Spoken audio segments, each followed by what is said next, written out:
the Learning to Thrive podcast. Today we're going to jump into the practice of worship, which is a practice that we're all familiar with as Christians. We recognize that we are beings who are made to worship a God who loves us, right?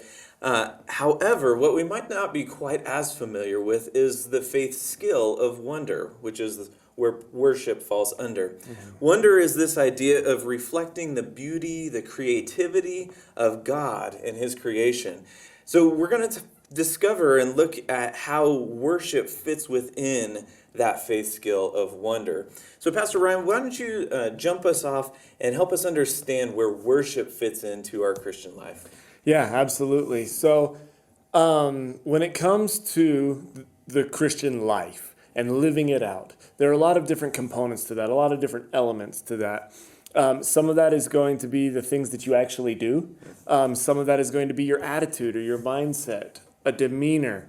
And when it comes to the faith skill of wonder, when we're reflecting God's glory, when we're reflecting the beauty and the creativity, when we're trying to look like God and be like God and bring His glory with us everywhere we go, this is where we naturally then run into the practice of worship and what worship is and what worship does, not only to ourselves, but to our environment around us.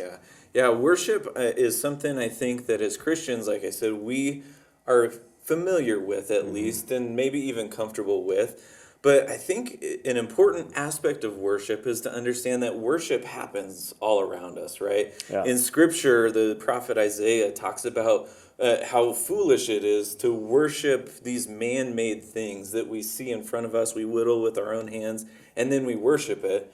I'm not going around worshiping pieces of wood that I've whittled. Sure. It looks a little bit different today, but talk about how that idea might play into our worship. Yeah, so I think what we need to do right off the bat is clarify something and what we mean by worship. Because, there's a large part of our church services we call worship. And so we have that, and then we have the other parts, right? So I think when Christians hear worship, a lot of times we're thinking along those lines of, okay, the songs that we sing and the whole experience around that, the words and the attitudes and the stuff that conjures up. But worship in the Christian life is much, much larger than singing some songs. It's an entire lifestyle. Worship is simply giving your respect or your attention to something. Yeah. And so you say, you may not be worshiping pieces of wood or stone, like they did back then, but we all give our attention to lots of things that aren't God. We give our respect and our adoration and the reverence of our time and the best parts of our attention to all sorts of things. And so what we're talking about here, and the reason worship then falls under wonder, is in order to adequately reflect the glory of God and the beauty and the creativity of God everywhere we go, we have to spend time thinking about Him and talking about Him and dwelling on what that actually looks like, right? It has to be on our mind if it's going to be something that we're able to reflect. Yeah. So worship is really kind of this attitude of our heart. It's not necessarily just lifting our hands as we sing songs, but it's something that happens through all of life, right? Yeah, and we will talk about that at the end here. We're going to talk about the actual musical worship and how to, appropriately handle that.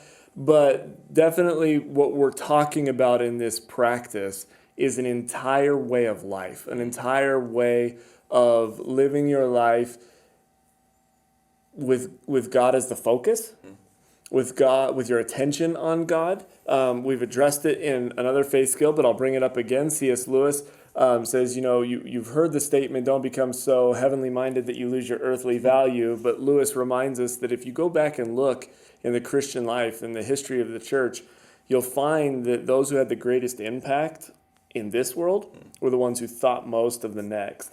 And so that's where worship comes in. It's saying, God actually is king, and I'm going to treat Him like that.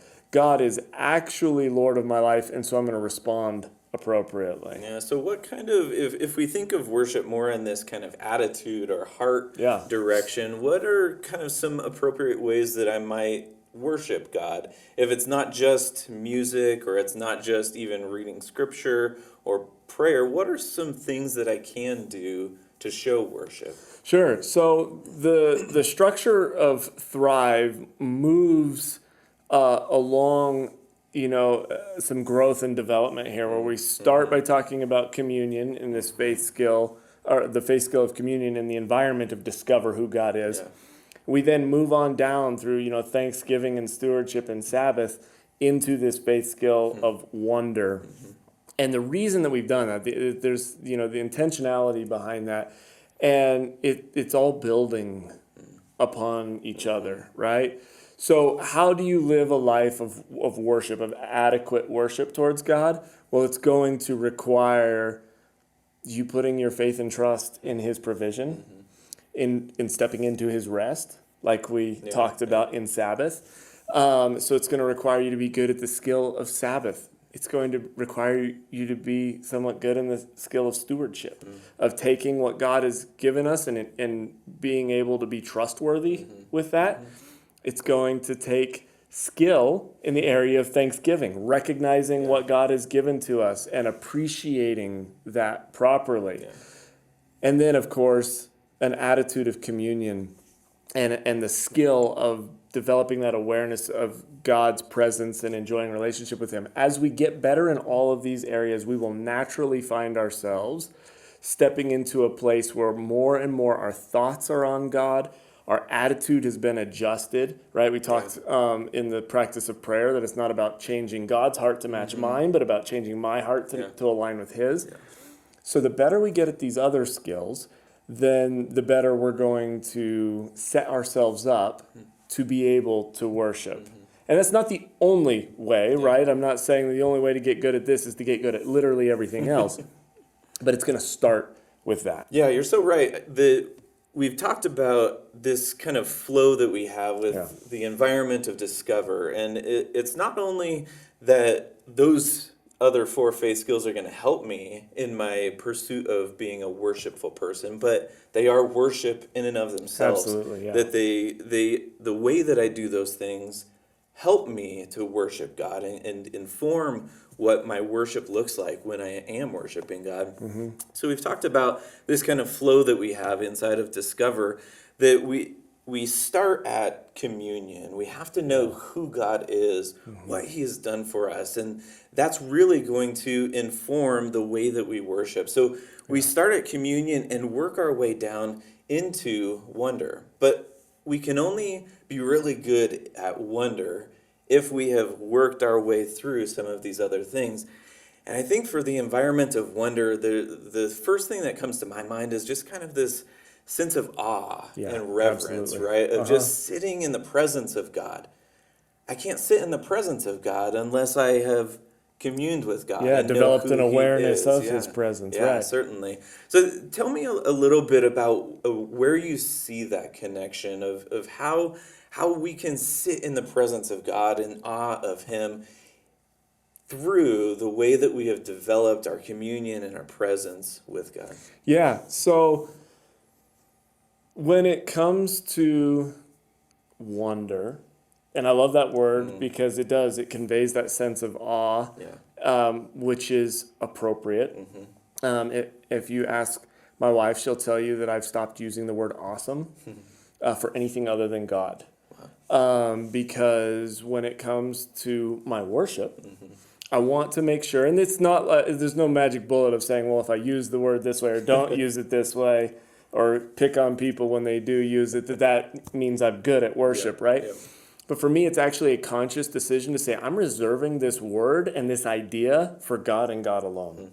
Nothing is awesome except for God. Yeah. And so what I mean by that he creates awe, he generates awe, I have to learn to recognize his voice. I have to learn to identify his activity in my life. I have to be thankful for the things that he's provided for me. I have to trust him and be willing to step into the rest that he provides and to live life with him. And I have to take care of the things that he's put in my charge. And so as I'm doing all of these things, you're right when you say that is worship. That's worship. Yeah. And so putting God first, putting him in the position that he rightfully deserves, and treating him that way, reorienting everything else in my life. It's all the things we've talked about in these other faith skills and these other practices of just reorienting and reorganizing and reprioritizing our entire lives around this idea that God is God. I am not. I'm okay with that because I know who I am in him. Yeah. And I know what that means. I Yeah. know the life that he's inviting me to. Yeah. So that's helpful in thinking about the connection between worship or wonder and communion. But I want to jump to those next two, the thanksgiving and stewardship. Sure. Both of those two environment or faith skills really talk about the gifts that God has sown into our life, right? One is our response in thanksgiving, and the other is our response in care. Talk about where you see kind of the connection maybe between what our worship looks like and that response element of our Christian lives. Yeah, so as we move into the response side of things, so moving from an attitude or a demeanor, a position of the heart or a state of mind into action and activity and a response, now you start to get at the reality that how you live your life is going to reveal what is actually important to you. It's so there is an element to this that changing how I act and I behave becomes worship, but there's also, and I think primarily an element of this, that the actions that I have are more an indicator or a revelation of where I actually see God, where I've put him, in the priority or the hierarchy in my life. So Thanksgiving, this recognition of what God has done for us, and then a proper attitude towards that, a proper response towards that, being grateful, responding in humility, stewardship, and this generosity, right? Recognize that it all comes from him. It all belongs to him. I'm just holding this with an open hand. These are practices that lead to these skills that over time, as I become a better steward, more trustworthy, as I become a better thankful servant, child of the King, as I grow in that area, then what is happening is God's getting bigger in my life.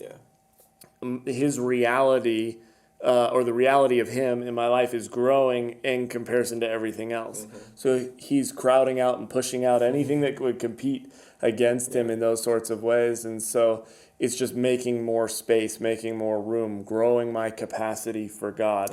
I don't know exactly what heaven's going to be like. I don't know why, we get the different jewels that we get to put on our crown. My guess, and this is just a guess, but I wonder if that has to do with our ability or capacity to worship. That the more we grow in this skill here on earth, the greater our potential is going to be when we get to heaven of just being able to do this, to reflect the beauty and creativity of God. Yeah, you mentioned in that answer the idea of space and creating space. I really appreciate that image, and I think it's so important for what worship truly looks like. That if I'm living a hurried, busy life, I'm showing who or what I worship by what takes my time, my energy, my money, those kinds of things.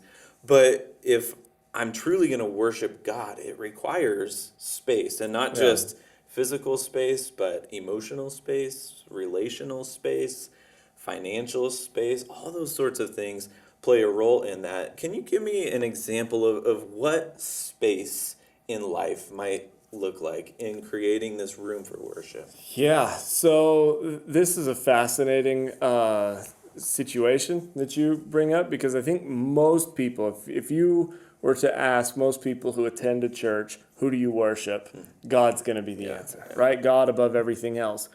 But then you look at their calendars, at their schedules, you look at their checkbook, you look at the time they devote to their families and leisure and sports and music and all these other things, you know, that can compete and vie for your attention, vacations and all of this stuff. And a reality quickly starts to take shape, Yeah. right? So when I'm talking about carving out space or making space for God, what we're talking about here is you have to realize, and it goes one way or the other, you're going to have to realize it. How you live your life is telling you what you worship. Yeah. It is. And so you may think that you worship God. You may think that you're a really dedicated follower or child of God. But if your priorities in your daily life don't reflect that, if you're open and honest and willing to actually look at yourself in the mirror, what it's telling you is God is not tops Yeah. on the throne of your heart. You're not actually giving him the worship that he deserves. And I think that, it's easy for pastors to say, well, then you need to be at church, right? And people always give us a hard time because that's what they think, that all we care about is you coming to church and giving us your money, That's right? all I do all day Yeah. is just read the Bible and pray anyways. Read the Bible, pray, and then every time we see you guys, we pick on you saying, why haven't you been at church? That was not the truth. Yeah. The reason that pastors care so much that people are in church is partly because of this reflection, this reality that if you're making time and space for church, what it's revealing is that you've restructured and reoriented your day. Guys, we get it. We understand. We have schedules too, and kids and families and craziness and all those kinds of things. So we know how hard it can be. You may not know this, but pastors also sometimes face that reality that if we weren't paid to be here, we may not be here on this night or on this day. And we have to go through that. And we have to make sure that our hearts are in the right place too. This is something that hits us just as much as it hits anybody else. But the reason that we care about this, about the being together as a spiritual family and worshiping God, and we'll talk about this here in just a moment, the actual act of like singing songs together, is because we recognize the way that this is an indicator and an indication, and I'm not saying you can never miss. We all miss, right? Pastors need vacations from church too.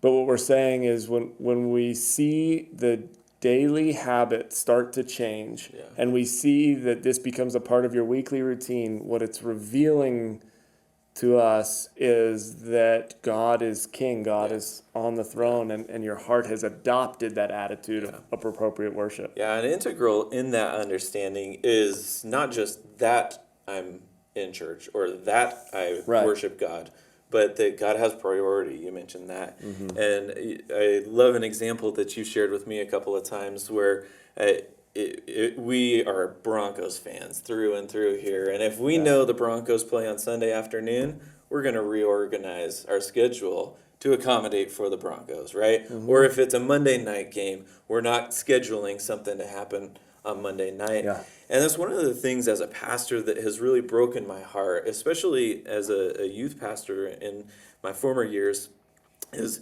seeing people, and especially teenagers, who get out of line with not just what they worship, but what they're committed to. And it can be so difficult sometimes to say, well, I've got this commitment or that commitment. I have to do homework or sports or band, or for adults, it might be I have family and work and all of these commitments. And God ends up getting the very last sliver of time that I have in the day or in the week or in the month. And that's part of where this rhythm of life that we talked about with Sabbath becomes so important. But our worship is defined in part by our priorities. Yeah, and let me jump in right here, because as a youth pastor, I get this all the time, and I get it. I totally understand it. Here's what it boils down to. If you say, I've got team sports or individual sports or band or whatever else you've got, but I'm going to reorient and reprioritize and do everything else in such a way that church comes first. Yeah. It could be abused, right? You could say, well, I go to church and then I've checked off that box and there you go. But usually it doesn't work that way. Yeah. Usually the people that have said, I'm going to make church number one no matter what, are the people who have actually reoriented everything else around that. You're right. I don't miss Bronco games unless they're on Sunday mornings at 11 a.m. and then I do something different, Yep. right? So my one non-negotiable gets bumped by an even bigger non-negotiable, and that's what we're talking Yeah. about here, right? I record the game and try and get out of church without hearing any updates on the score. I'll be sure to let you know next time. Yeah. So we've talked a number of times, that kind of alluded to it, but kind of our first thing we think about with worship oftentimes is the musical side of it. Yeah. The songs that we sing when we are here in church on a Sunday morning or a Tuesday night or whatever it may be. Or maybe it's even out loud in your car when nobody's Sure, watching yeah. you. So what is it about music that helps us understand worship and associate music with worship so frequently? Yeah, well, so listening to music's the only activity that utilizes both sides of your brain at the same time. It's why you learn lyrics to songs so much faster than you can memorize, just straight words on a page. What that tells me is that there's something very powerful in music. That it's the only activity that utilizes that much of our brain power at any one given time, which means we have the ability to really dedicate and focus our attention, our energies, everything on God Himself. Yeah. And when He is the object of our singing, Yeah. it glorifies Him, right? It brings Him honor. It reveals the place that He's in. Yeah. The statement that I make, and I make this in every church that I am in, and to my youth groups and to adults alike. But when it comes to worship, musical worship, singing songs in church, I always want to ask two questions. Number one, is what I'm singing really true? So this is something that, especially as new songs are introduced to you, sometimes I'll more cautiously step into those as I pay attention to what are these actual words here. What am I actually singing? Am I committing something to God in saying these words, right? I don't want my words to be hollow. I don't want them to be empty. And so what am I actually saying? Is it really true? Yeah. And the second question I ask myself is, if so, what is the appropriate response? And then do that. And that will change and transform your worship. I've had services where I'm doing things like physically that I probably wouldn't have done before. I'm kneeling down or even laying down, in between the rows of chairs or something, or I'm stepping into the very back so I could just cry out to God or do some things like that. And all of this comes from this attitude of saying, I want these words to mean something. I want my worship to be impactful and meaningful. And as I'm participating in that with everyone else around me, I want to offer a sacrifice of praise to God that actually cost me something, that shows Him that this is coming from the deepest part of who I am. Yeah. Well, thank you, Pastor Ryan. I think that's very helpful in helping us to understand and find where worship has to play a part in our lives. That we've talked about worship as our life, as our work, as our play, as our actual singing of songs to God. And I think what all that reveals is that worship isn't just something that happens with my mouth, but it's something that happens with my entire body, with all 5 of my senses, and that we should embrace that, embrace what God wants to teach us and do in our lives through our worship. So that's our understanding and our walking through this idea of worship. We hope that it's been helpful, and we can't wait to see you next time.